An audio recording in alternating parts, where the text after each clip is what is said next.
People friendly, bug deadly. When you call Morgan & Morgan, America's largest injury law firm, your very own army springs into action immediately to fight to get you the best result as quickly as possible. Injured, there's only one Morgan & Morgan, America's largest injury law firm. You've seen their faces. You know their names. The people of News Nation are familiar because you've seen them for years. They're here because they believe in the spirit of News Nation. News for All America isn't a slogan, it's a promise. A network dedicated to you. News at its best with respect for all Americans. News Nation. News for all America.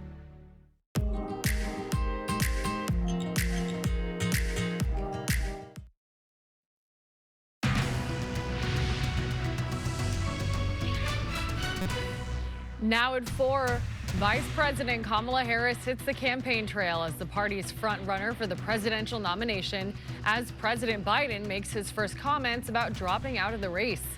Good afternoon. This is the KTLA 5 News at 4. I'm Samantha Cortese. And I'm John Finolio. Democrats are already uniting behind Vice President Kamala Harris as the party's new frontrunner for the presidential nomination. And that excitement is translating into unprecedented forces of fundraising for the party and Harris's campaign, which has broken a donation record. KTLA's Lauren Lister joins us with the latest in the presidential race shakeup. Hi, Lauren.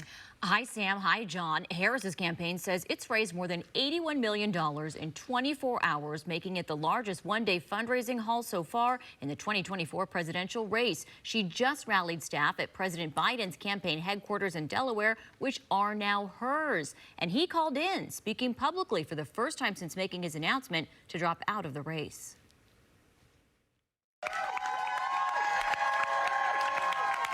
Applause as Vice President Kamala Harris walked into her campaign headquarters in Delaware. Some Biden-Harris signs still hung, some reading Harris for President, too, on the first full day of her 2024 presidential run. We are all here because we love our country, right?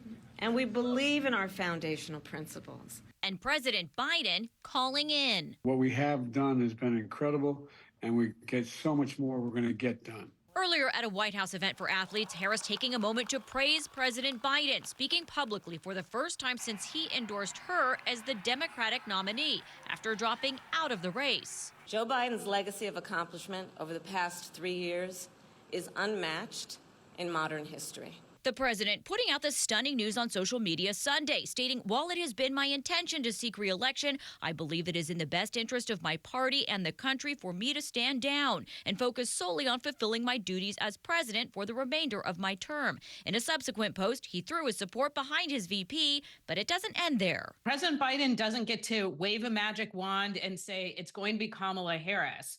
His delegates are freed, and at the convention, they get to pick who they're going to support. That convention slated for next month. An Associated Press survey finding Harris so far has support from more than half the delegates she'll need to top the Democratic ticket. Every delegate I've talked to has been enthusiastically supportive, which is good. I think her being the sitting vice president and being part of this administration, the record she has made that process much easier. And a majority of Democrats in Congress have announced their support, too, though the top two party leaders in Congress stopped short of endorsing her at this point. Let me say this, that Vice President Kamala Harris has excited the community. Meantime, the Republican nominee and former president Donald Trump on social media today writing, quote, they stole the race from Biden after he won it in the primaries, a first, accusing Democrats of being, quote, the real threat to democracy. But Kamala knew Joe couldn't do the job, so she did it.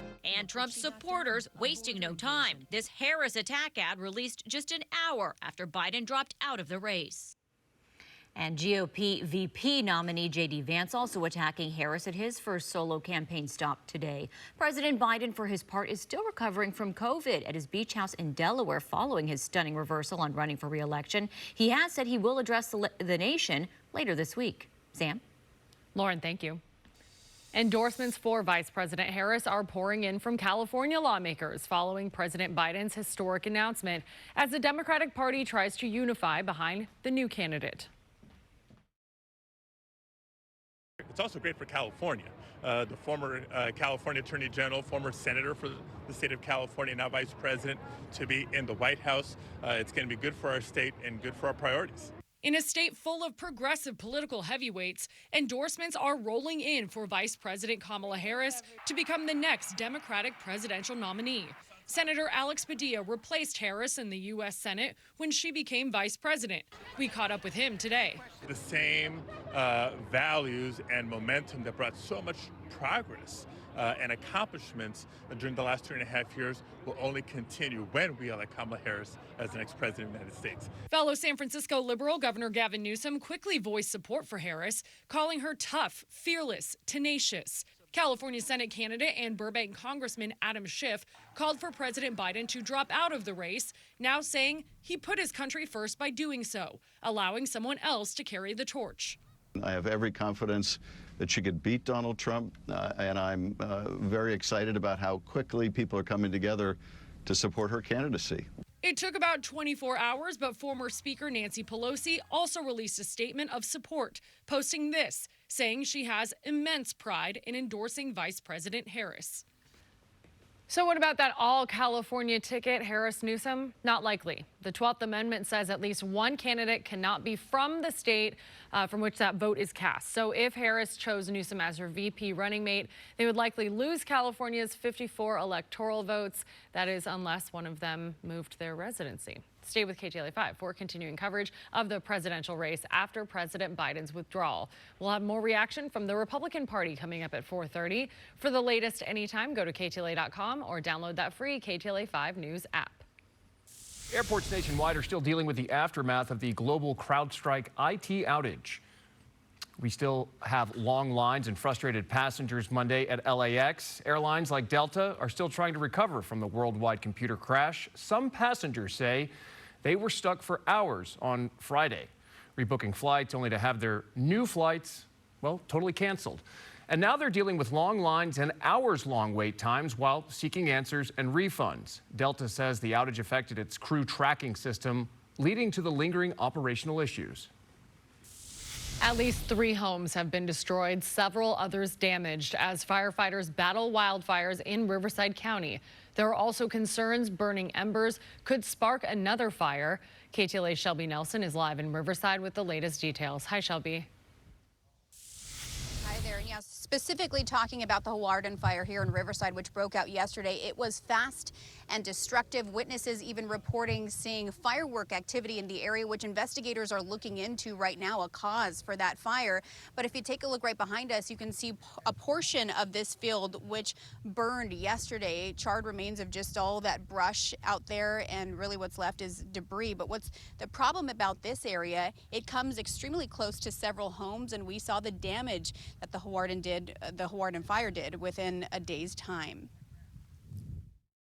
Shocked, devastated, heartbroken. The Beatty family is going through a wave of emotions, grateful that they're alive, but heartbroken that they have no house to come to anymore. This was gonna be right here in nursery, this window. Angelina is just 3 months pregnant. She and her husband Noel married in December. Their Riverside home now gutted after the Hawarden fire tore through this historic architecture. You could see kind of that U-shaped concrete, like that was our breakfast nook.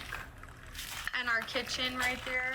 The blaze, which torched more than 500 acres, broke out Sunday just before 2 o'clock, prompting evacuation orders and eventually damaging 4 homes and destroying 3, including the Piri home.